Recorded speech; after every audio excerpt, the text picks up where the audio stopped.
Hi students, and now we come to the last section of IIT JEE syllabus, that is vectors and 3D. Now vectors manifest in a wide variety of ways, from displacement, velocity and acceleration to forces and fields. Whether it is the study of fluid dynamics or solid mechanics or even the in-depth analysis of electromagnetism, vectors find their place. From simple application, that is calculating work done, moment of force, to the complicated understanding of electrical engineering, vectors play a crucial role. So that makes it very necessary to study vectors. So we have divided this chapter into two lectures. The first lecture aims to make you understand the basics of vectors and their algebra. And the second lecture is about different types of vector products and their applications. So let's begin this first lecture. So before we start studying in detail about vectors, it's very important for us to know the basic difference between scalars and vectors. To understand this, let us consider this particle which is moving in a circle. Now we can clearly see that this particle is moving along the periphery of a circle or along the circumference at a constant speed, but the arrow above its head is constantly changing its direction.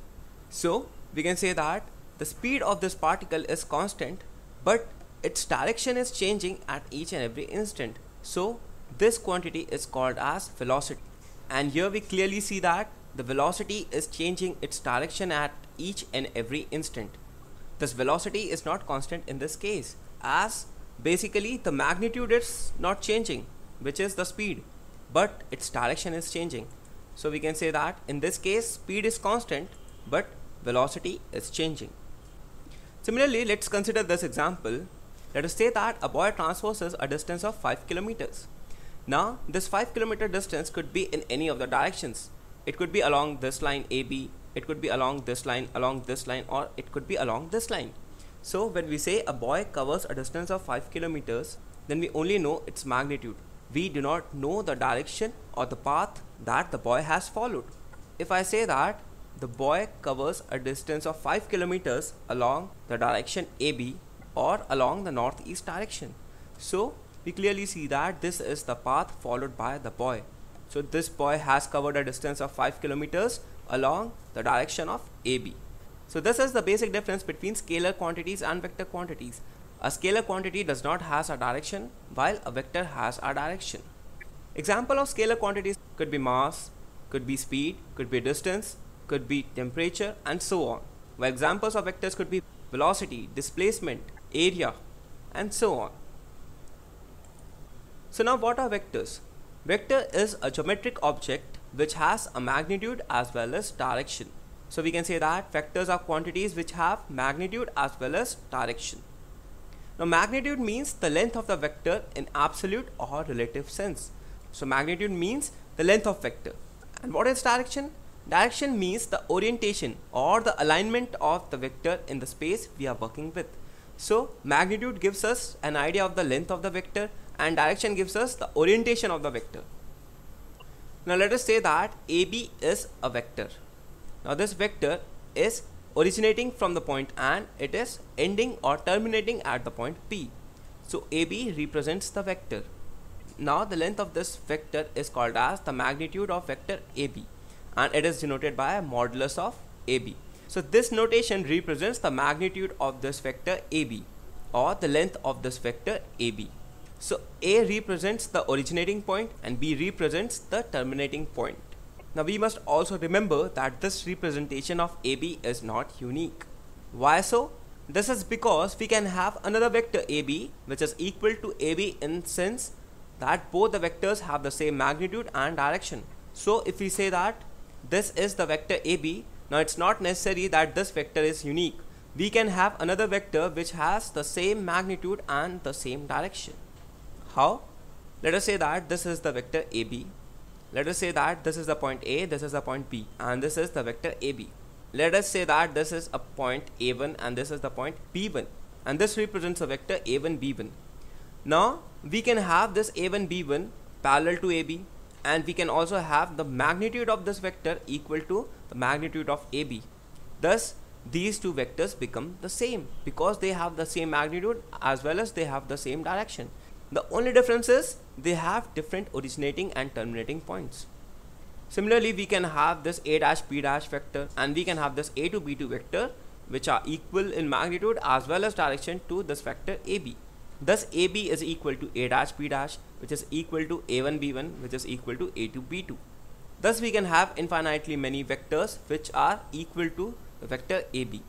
Also, we should note that this is a way of representing a vector. This is the initial point, this is the terminating point, and we put an arrow above. So this represents that the vector AB is from A to B. Now let's try to see the different types of vectors. The first type of vector is the zero vector, or it is called as the null vector. Now what it is? Any vector of zero magnitude is called as a zero vector.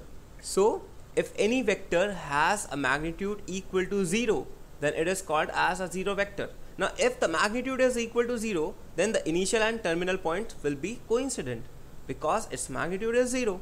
Thus, any vector which has the same initial and terminal points is called as a zero vector, or a vector which has got magnitude equal to 0 is called as a null vector or a zero vector. Now it has arbitrary direction. Thus, if we have a zero vector, then its direction is not defined. It can have any possible direction. The second is a unit vector. A unit vector is a vector of unit magnitude, or a vector whose magnitude is equal to 1. Now unit vectors are represented by small letters and a cap on them. So if we say that A is any unit vector, then it is represented this way. We can clearly see that this is written in small letter, and we can see a cap on this letter A. Thus this represents a unit vector. Remember, the magnitude of a unit vector is equal to 1. Now, dividing any vector by its magnitude results in a unit vector along the direction of that vector. So, if we have any vector A, let us say that its magnitude is represented this way, modulus of A. Now, if we divide any vector A by its modulus, then we get a unit vector which is along the direction of the original vector. So this unit vector, which is A cap, is equal to 1 in magnitude and is along the direction of this vector A. So if we want to have a unit vector in the same direction of the parent vector, then what we do is we divide the original vector by its magnitude. The third is parallel vectors. Now two vectors are said to be parallel if they have the same direction. So we see that AB, CD are parallel to each other, or they are in the same direction. Thus these vectors are parallel. Here we see that FE is in opposite direction to AB. So this is anti-parallel. AB and CD are parallel to each other, and FE is anti-parallel to AB, which is actually opposite in direction to the direction of AB and CD. The fourth is collinear vectors. Now vectors which have the same initial or terminal point and are parallel to each other are called as collinear vectors. Now we already know what are collinear points. Similar is the case with the collinear vectors. So if we say that these points A, O, B, C are collinear to each other, then the vector OA, OB, OC are collinear to each other because they have the same initial or terminal point and are parallel to each other. That is, they lie along the same line. If we consider AC as a line, then we see that OA, OB, OC are all along the same line. So vectors which are along the same line or which have the same initial and terminal points and are parallel to each other are called as collinear vectors. The next is equal vectors. Now we have already seen that equal vectors have the same magnitude and direction. Now if we say that any two vectors AB and CD are equal to each other, then we mean that they have the same magnitude and they have the same direction. So vectors having the same magnitude and direction are called as equal vectors. The next is co-initial vectors. So co-initial vectors are the vectors with the same initial point.